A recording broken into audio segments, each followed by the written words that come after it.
para mí uno de los datos más importantes lo tuvimos a principio de semana con otro nuevo mes de superávit financiero en enero, que ya son 2 años consecutivos, y sobre aumentó todo... la carne, ahora que a ver, yo te, sobre todo para Chousa, me pongo mi vecina, pará, que ni lo presenté a Chousa. Pará, no me manejes el programa, pará un minuto, La compra de reserva. Pará, vamos por parte, vamos por parte. La carne aumenta, ¿tiene impacto o no? Sí, tiene un impacto alto en el índice de precio al consumidor. Sí, ¿la inflación cómo está? Yo por mí es un tema a seguir, la inflación. No, la inflación obviamente aceleró, hace un par de meses que no baja, pero bueno, obviamente comparado con lo que dejó el kirchnerismo, ni hablar. No puede perforar, si querés, el 2% hace un tiempo, hace 7 meses que no baja. ¿Este mes cómo está dejando? ¿Un número análogo al anterior? Parecido al mes pasado, un poquito más abajo, lo de las consultoras, pero con un fuerte impacto de la carne. Bueno, bien. Ahora sí, vamos al debate. ¿Qué te pasa? No, estoy expectante. Me entusiasma mucho. ¿Vos sabés qué? Se hizo... yo Sergio Chousa lo conozco bastante, hemos hablado bastante, Sergio, ¿no? Sí. No hemos cruzado en Crónica, lo he entrevistado en la 24, no te se hizo viral, ¿o no? Sí, todo el tiempo vuelve. Sí, y viste, te hacen corte a favor mío, a favor tuyo, en contra tuyo. Bueno, en fin. Sí. ¿Vos tenías pelo, Chousa, o no? Tenía pelo, sí. Cambia, todo cambia. ¿Y vos? Bueno, tenía ganas de invitarte, ¿sí? Y espero que estés cómodo, que debatamos ideas siempre con respeto, y sé que sos un tipo absolutamente respetuoso. Así es el debate. Dale, vamos.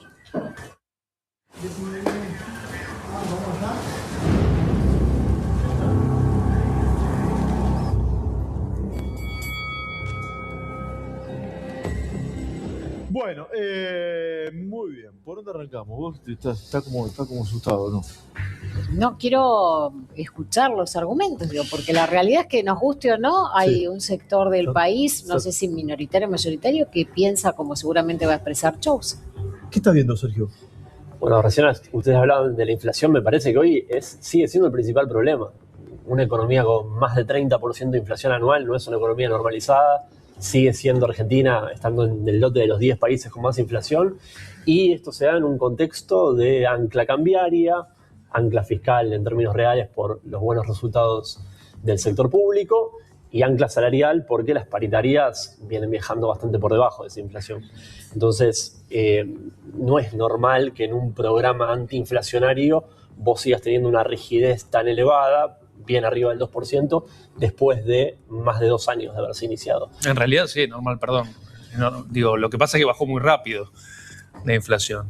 En realidad deberías tener un tiempo más prolongado. Lo que pasa es que Milei lo bajó más rápido. En la convertibilidad a esta altura del partido ya tenías deflación. Con un plan Bonex, que acá no se hizo, acá se respetaron los contratos y la propiedad privada. No hagamos un 4 contra 1, por favor, que no me gusta, ¿no? Dale, Tony, dale. No, a ver, en Israel tardaron más de 10 años en estabilizar la inflación para poner un país que padeció un proceso similar al nuestro. Pero yo voy a decir algo que es poco popular. A ver. ¿Viste? Esto de la inflación al 2,9. Sí. Hay que diferenciar lo que es inflación como un fenómeno monetario porque hay muchos pesos en la economía y entonces con los mismos bienes los precios corren al 5, al 8, al 12, y un fenómeno como por ejemplo que la carne suba un 15%. Eso no es inflación en el contexto de un desorden monetario. ¿Entendés lo que te quiero decir? ¿Te va a afectar el IPC? Sí, te va a afectar. Si las tarifas las tenemos que subir porque estuvieron pisadas 10 años y hay que eliminar los subsidios, ¿te va a afectar el IPC? Sí, pero no es... ¿Te preocupa la inflación? No me preocupa porque desde un punto de vista monetario la inflación está controlada. Hubo un deslizamiento del tipo de cambio en el segundo semestre que todos sabemos por qué fue. Eso lo estamos pagando ahora. No hay exceso de pesos, no hay emisión. Dale, Chousa, dale. Y hay recomposición de precios relativos. Pero la conexión entre el deslizamiento, me encanta el eufemismo, me encanta. Deslizamiento, corrimiento sobre fino colchón de hierbas. El deslizamiento no tiene... picantea, no tiene, o sea que yo quedo habilitado para picantearlo. Mientras hago rápido, el deslizamiento suave no tiene conexión con la inflación, porque la inflación todos sabemos que es un fenómeno en todo lugar y momento, estrictamente monetario. Tiene que ver con el IPC, no con la inflación. El IPC registra los movimientos en los precios. Si vos, como consecuencia de un deslizamiento del tipo de cambio porque se dolarizó el 50% del circulante, 32.000 millones de dólares. 32.000 millones de dólares, el tipo de cambio pasa de 1.250 a 1.500, los costos de las empresas se van a ver afectados por eso en un país como la Argentina, que tiene una economía bimonetaria. O sea, la inflación, por supuesto. ¿Se va a enojar Milei? No. Yo le pido al presidente, por favor, que apague la tele en este momento. Perdóname, vos estás diciendo, aumenta el tipo de cambio, hay inflación. Hay inflación si considerás la suba en el índice de precio del consumidor como inflación. Yo particularmente no la considero eso, pero explicarle eso a la gente es muy técnico. ¿Te gustó la reforma laboral, Chousa? Mira, hago el disclaimer de que es un tema que lo finito es muy jurídico, legal, es más un tema de abogados y lo técnico. Yo digo, desde el punto de vista de los incentivos, cuando vos ves lo que le pasa a las empresas hoy, encuesta del INDEC sobre las preocupaciones de los empresarios, salió el mes pasado, 52% te responde que su principal problema es la falta de demanda interna, la falta de consumo. Ese es el principal factor explicativo de su imposibilidad de ampliar la producción y por ende el empleo. Entonces, que vos flexibilices las condiciones laborales, alivies la carga en términos de pago de indemnizaciones, no sé, generes el FA, el fondo para asistencia laboral. Eso no es un determinante de que ahora se genere... Sí, para algo con Recalde, ya voy con la informalidad que quiere decir. Es un determinante, ¿por qué? Porque primero, es una reforma laboral suave, pero porque hoy no podemos dar un paso más grande, pero es un paso importante a nivel simbólico. Segunda cosa, vos tenés que pensar que la reforma laboral en realidad lo que viene a plantear es la eliminación de impuestos, porque si un tipo que está registrado por 3 palos según el tipo que lo emplea, termina recibiendo menos de 2 palos, es un palo 100, un palo 200, que se lo comen los impuestos. ¿Qué impuesto? Porque si vos pagás el PAMI y aparte tenés que pagarte una prepaga porque el PAMI después no te va a dar ese servicio, o una obra social que no vas a recurrir porque te pagás una prepaga porque esa obra social no va a existir, o la jubilación que no te va a llegar porque el partido que él milita saqueó el sistema previsional, lo que constituye un delito, e hizo que hoy por hoy un jubilado esté cobrando una miseria cuando ya venía cobrando todavía menos con ellos. Está buenísimo que venga un partido político a decir, basta de impuestar a la gente porque la empobreces e imposibilitas que la empresa se desarrolle, porque en Argentina el sector privado no crece por los impuestos. ¿Qué es lo que te revienta? Ese es el problema de fondo. Cuando decís, che, están quebrando empresas, ¿sabes por qué quiebran? Por los impuestos. Hay que sacarle la pata de encima para que la Argentina se desarrolle. Esto último, digo, ¿sabes por qué hay impuestos? Para que él pueda cobrar su sueldo. Básicamente sostienen al Estado los impuestos. Entonces armaron un Estado gigante lleno de estatales y para eso impuestaron a la población. Sí, es así. Digo, a ese punto es un poco resbaladizo ¿Por qué? Y justamente el financiamiento del sistema previsional es lo que está hackeado por la implementación del FAL. Porque justamente ahora se van a derivar aportes que van a financiar la seguridad social hacia el fondo que indemniza, que asiste a los ¿No está hackeado hace tiempo? Sí, obvio, tienen problemas enormes de sostenibilidad del sistema previsional argentino. Si además le sacamos un 3% anual, equivalente a entre 2.000 y 3.000 millones de dólares, para aliviarle la carga de despido a las multinacionales, para mí es un problema. Y a las pymes, no solo a las multinacionales. Son pymes. Prácticamente no hay multinacionales, es una ficción de la izquierda. El 99% son pymes. Y te tiene un dato que es revelador. No solamente tenés trabajadores en negro, tenés más de 2 millones de unidades de negocio que venían a ser pymes en negro. ¿Sabes por qué están en negro esas pymes? Porque el Estado las saquea y las saquea para mantener a los estatales. Ese es el problema de fondo. Estatales, tipos que viven del sector privado, que están agarrados al pezón, lo estiran como los policías son estatales, che. Los policías son estatales, los enfermeros, los médicos. Obvio, pero no yo dije estatales, no estatales. Es una importante. El tipo que vive de la caja del Estado sin hacer un carajo. Porque escucho sistemáticamente al peronismo kirchnerista decir, esta ley no va a hacer que se generen más empleos si la economía no se reactiva. Y lo que hay que entender, que en una primera instancia, esta ley está destinada a que los 10 millones de personas que hoy no tienen un trabajo registrado puedan tenerlo. Los que ya lo tienen, no que lo tengas que crear. Vos ya tenés 10 millones de personas que tienen un trabajo, solamente que no aportan en ningún sistema.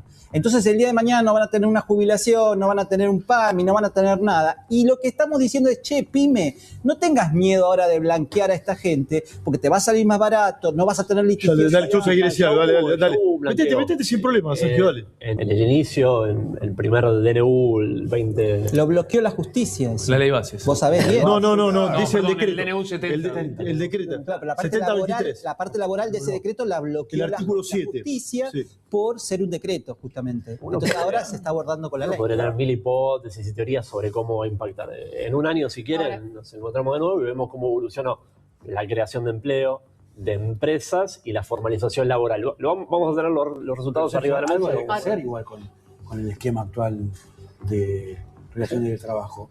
Porque el que tenemos no siguió. Pero fíjate el caso FATE. El caso FATE ni siquiera tuvo que esperar a que se aprobara la ley, despidió a los más de 900 empleados. ¿Había que quedarse así entonces, como estamos? No, el punto es que en este contexto lo que asfixia a los empresarios de todas las escalas es que no tienen ventas, no tienen consumo interno como para verse incentivados a emplear. Todo lo contrario, están incentivados a despedir independientemente de lo que tengan que indemnizar. La indemnización que va a tener que pagar Magallanes Quintanilla es de $5 millones. Pero justo si hubiera esperado, un caso que no tiene nada que ver con el mercado, digamos, con los problemas. Pero pero ¿no crees que es heterogéneo? Puede ser, lo que estás planteando vos, en parte es cierto, con FATE pasó. Pero la semana pasada, en este mismo invierno, lo llamamos al empresario Cerini, que tiene peluquerías. Dijo que tuvo su mejor momento, que está pidiendo 100 puestos de laburo. Lo dijo el tipo. La actividad económica está a nivel del 2017. ¿No cree que puede ser heterogéneo? No, que son todos los empresarios. Pero obvio, por eso me parece que falta una ley de promoción al empleo. Ahí sí, trabajando sobre cargas patronales diferenciadas. Pero ya está en esta. Estás bajando del 27 al 15. Todavía mejor. Los aportes patronales. Puedo preguntarte, hoy yo te sigo en redes. El peronismo hizo mucho daño. Bueno, pará, si yo hice un editorial durísimo, pero vos me lo comparás, vos me lo comparás con Hitler y yo me hago peronista, ¿me entendés? Claro. No. Me llevas al extremo. Te lo voy a regalar para que veas que es cierto. Pero me llevas al extremo. ¿Me entendés? Yo no quiero, pero viste. Hoy Hice una crítica muy dura al peronismo, pero me lo llevo a ese lado y me acerco. Te tiro el dato. La CIA acaba de publicar que Hitler. Bueno, un día hacemos un programa de eso. Dale, vamos. Vos citaste hoy en redes que te aferrabas a la esperanza de a Chousa. Dale, vamos. Alguien que buscalo, declaró, no lo vi en tweet. Decía, con esta economía, no sé quién fue que lo dijo, Milei pierde las elecciones en 2027 y vos pusiste, bueno, yo me aferro con mucha esperanza a esto. La pregunta, está bueno eso, cualquiera puede expresar, lo que digo es, ¿cuál sería la economía, Sergio? Claramente a vos no te gusta nada de lo que está haciendo Milei, te parece pésimo. Pero ¿cuál sería? Porque... La contrapropuesta. Para, no lo interrumpa, por favor, porque si no, no me parece justo. Dale, Sergio, lo que quieras. Lo que el gran riesgo acá es de sostenibilidad de este esquema. Nadie va a dejar de reconocer que es sano que Milei haya bajado la inflación de los niveles muy, muy altos que dejó el gobierno pasado a estos niveles que son compatibles con 2020. Ni siquiera con la última etapa de Cristina, que tenía una inflación más baja que esta. Esto es meritorio. Sí. Cristina 2015. Con los precios pisados en el 2020. Y con el INDEC más inflado. De a uno. De la ciudad de Buenos Aires 2015, no el dato del INDEC. Cristina presidenta, inflación 25%. Inflación actual, la zona del 30%. Era el INDEC de Moreno. Con precios controlados, con cepo, tarifa Bárbaro. pisada. Eso no es una economía libre. Tal vez por eso perdió las elecciones. Ahora, entonces no era sustentable. Si perdió las elecciones, la gente se dio cuenta que no era sustentable. La gran objeción que hacemos muchos es que esto tampoco es sostenible. ¿Por qué? Porque está basado en todavía sostener el cepo, con un esquema cambiario perimido, con un ancla salarial que también te hace crujir la situación social y con, ahora la novedad es disciplinamiento de precios por la vía comercial, algo insólito en el mundo. Para Sergio Ramos, durante el gobierno anterior, hasta donde yo vi, capaz que leí mal, hubo cepo durante los 4 años, ¿no? Sí, estaba muy mal. Sí, pero yo fui muy crítico de eso. ¿Fuiste muy crítico de eso? Sí, el gobierno de Alberto Fernández. No me acordaba. Alberto Fernández, no, Cristina Fernández, porque elegía a los ministros de Economía. Fin. No, y además ella puso el cepo por primera vez. La que inventó el cepo fue ella. Pero fue un error. Y la que nombraba los ministros de Economía. Dame el tuit de Chousa, dame el tuit. Sí. ¿Vos cómo estás en redes sociales? No, y lo sigo mucho porque a mí me interesa saber cuando todo está mal, qué es lo que vos tenés que proponer para que esté bien, ¿me entendés? Vamos a leer esto. Yo ya me aferro a cualquier destello de esperanza, no me importa nada. Hoy elijo aferrarme a esto. Con esta economía, Milei perdió las elecciones. Bueno, no sé qué. Bueno, yo quiero aclarar, interesante es lo que dice el periodista. Lo dice Iván Jagroski. ¿Quién lo dice? Iván Jagroski, que hizo una apuesta conmigo en otro canal de que las elecciones del octubre las perdía Milei. Me ganó una cena, por ejemplo, yo gané una cena que él nunca me pagó, pero lo quiero aclarar. ¿Cómo no pagó? Si va a tener la misma puntería... El recorte es este, el recorte que pague la cena. No, llámalo. Dos señales de alerta para ponerme un poco al lado de Chousa. Hace 3 meses, por lo menos, que los ingresos reales caen. El puchito que te sobra después de pagar los gastos fijos hace 4 meses que caen y todavía está por abajo de 2023. O sea, hay un problema de consumo, hay un problema de billetera, y esto la gente lo siente. No significa que la economía esté no vi lo que estabilizada. dijo Jadrowski. A ver, poneme, dame el título. Dame el título nada más. Bueno, tiene que funcionar como amortiguador de la gente que lo votó.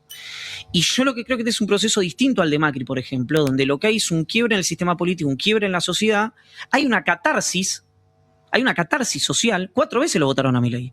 4. No es que el hombre tomó por asalto el Estado. 4 veces lo votaron y el peronismo quiere detener la catarsis. Y si algo demuestran los manuales de psicología es que las catarsis hay que dejarlas, no hay que obturarlas. Bueno, y esto para mí convive con una idea que me dirá, pero escúchame, ¿cómo? Que es que yo creo que con esta economía... Ahí está. Yo creo que con esta economía Milei pierde. O sea, hacía la diferencia. Dice ahora que Iván paga la comida. Yo tengo un gran cariño y respeto personal por él. Yo también. Sí. Hincha de River. ¿Le puedo preguntar una cosa a Sergio? No. Sergio ayer tuiteó, dice, los ovarios que tiene Florencia Cariñano, dame 50 diputados así y vamos a la guerra contra lo que venga. Y tuiteó el video de Cariñano. Tuiteó el video de Cariñano desenchufando los cables. ¿Que era joda o de verdad? Twitter, un poco de consumo irónico y también, digo... ¿Pero estás de acuerdo, digamos, con eso? Hoy ¿Pero ¿estás de acuerdo o no? ¿Estás de acuerdo o no? Es un poco la picaresca de la política, el picante.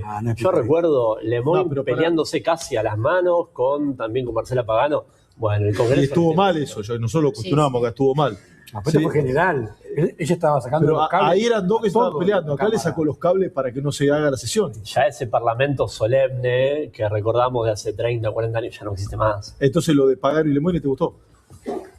No, digo, lo tomo como lo que es, un poco de consumo irónico, algo para divertirse, no mucho más que eso. Bueno, La Habana está denunciada, Cariñano. Bueno, Chousa se divierte, Cariñano. Sí, lo adelantábamos más temprano, pero además en el proyecto de resolución se le pide primero que la Cámara de Diputados la deje afuera del cuerpo, excluir es la palabra que usan, facultar a la presidencia de la Cámara para que haga una denuncia penal en este sentido y por último, hasta tanto se sustancian las actuaciones correspondientes, la suspensión. Ahí les digo.